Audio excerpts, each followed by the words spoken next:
Yes, I'm angry.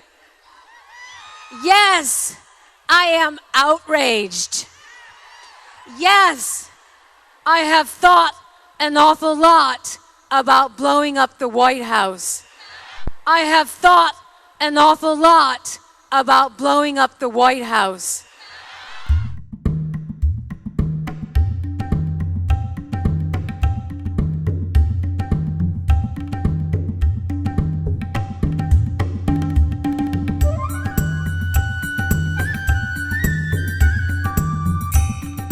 Backlash boiling over after President Obama orders freedom for Chelsea Manning, who was convicted of leaking military secrets that put U.S. servicemen and women in harm's way. Jackie Banya is here now with new questions about what message this sends. Jackie, good morning. Hi, good morning, Abby. Well, Chelsea Manning, a transgender former Army intelligence officer, convicted in 2010 for leaking 750,000 pages, that's right, of classified government documents to WikiLeaks, will soon go free.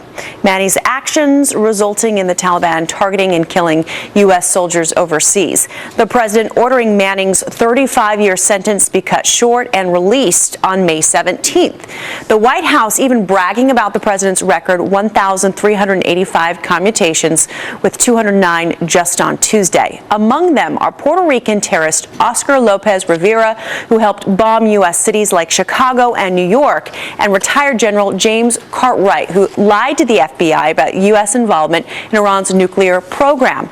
Meanwhile, Republicans outraged at the moves. Speaker Paul Ryan saying this, quote, President Obama now leaves in place a dangerous precedent that those who compromise our national security won't be held accountable for their crimes. President Obama, meantime, ordering freedom for Manning after he condemned WikiLeaks for secrets that damaged Democrats. Fox News contributor Charles Krauthammer now slamming the president for allowing a man whose leaked information led to deaths to walk free.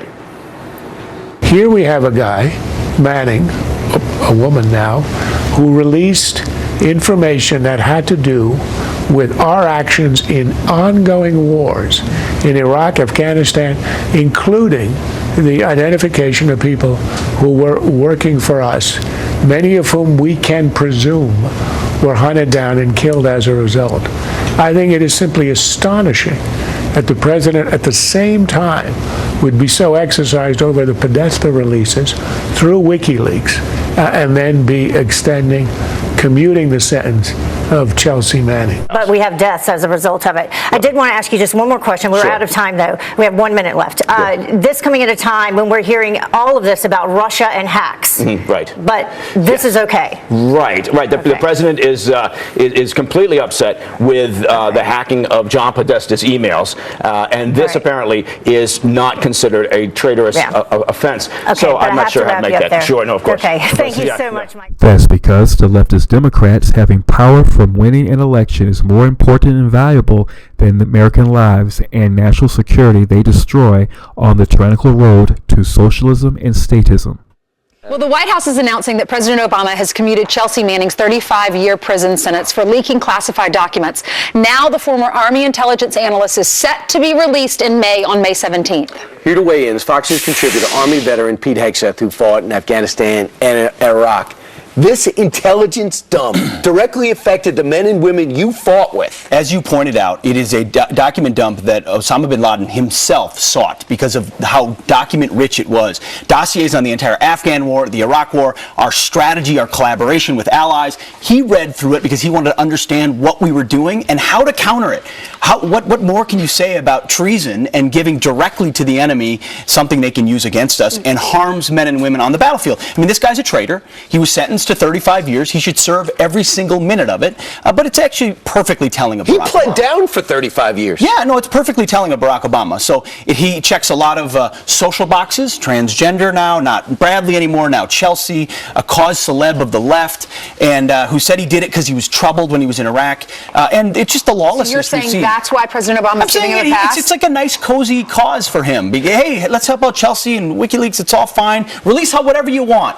America, Mike Baker this morning was on Fox, and he's an ex-CIA agent, and he said that this guy, or this girl, I should say, is responsible for the death of Americans by releasing information about our military to other countries. Of course. I mean, I wouldn't release one document, let alone 700,000, and he did it because he wanted to expose supposed war crimes. As you said, some fuzzy videos, some difficult situations where our guys make decisions on a split second. He's indicting him in the court of public opinion, making the wars more difficult to prosecute. By the way, it raised the profile of WikiLeaks. We didn't even know what it was. It caused irreparable damage to Hillary Clinton's State Department. She had to go around apologizing for all the stuff that was said behind closed doors that we didn't even want our allies to know. Here's what Catherine Harridge reported. After two intelligence sources confirmed to her that after the Afghan war diaries released these incident reports in 2010, the Taliban went on a killing spree, taking out everyone who seemed to fit the description of individuals who were working with the U.S. Making it, by the way, anyone very with brown hard. hair. Anyone with brown hair. Why would you want to work with us? I mean, when we're going to expose you eventually, you're dead. I saw it in Iraq. When a guy was that we were working with was exposed, he was dead. This is not play games here. These are people's lives. What was her motive? Why did she release all this information? Well, she was depressed. When he was depressed at the time about gender dysphoria, didn't know who he was, didn't want to be in Iraq, so decides I'm just going to release 700,000 documents. There's no excuse for it. There's no excuse for caveat in the military code. No, I mean apparently not. They wanted to make a statement about transparency while killing fellow soldiers and allies in the process.